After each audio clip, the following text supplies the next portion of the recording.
Manaming Panginoon.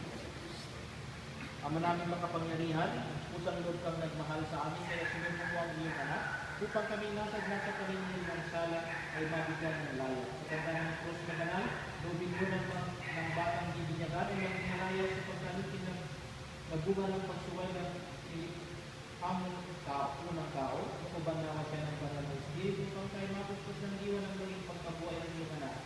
Nilulubog namin ito sa pamamagitan ni Jesucristo kasama ng Espiritu Santo, magpasawalan hanggang amen.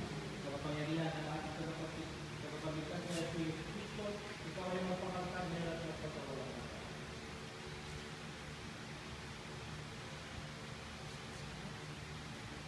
Ama namin lumikha sa tubig na iyong pinagpala, dinulot mo ang muling pagsilang sa Espiritu Santo, ang mga hinirang mo ang tumanggap ng binyag, ayon sa pananampalataya ng iyong simbahan, ay iyong itaguyod sa buhay sa kalangitan. Sa pamamagitan ng Jesucristo kasama ng Espiritu Santo, magpasawalan hanggang. Ngayon mga kapatid, nagit na tayo sa sentro na ng pagbibinyag, silang pagkakataon ng ating bagal ito na ating bibinyagan, itatanggap niya ang ating pananampalataya sa isang Diyos at sa ating simbahang Katolika. Ikaw ang pananampalataya ng tulong sa Kanya, kayong mga magulang at inibilang niya, upang ang batang ito ay lumaki may takot sa Diyos at ipagmuling Kristiyano.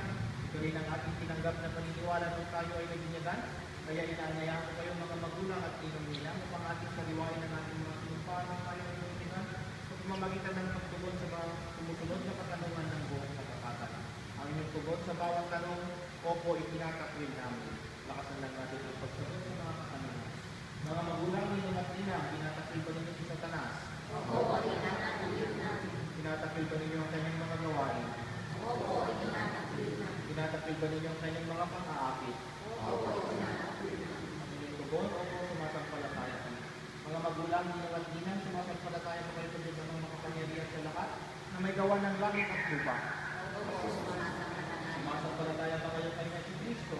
Opo, Isang anak ng Diyos, Panginoon natin, pinanganak ni Santa Maria ang Berhen, pinako sa krus na matay, dinibing, muling nabuhay at nalulubog sa kanan ng Ama.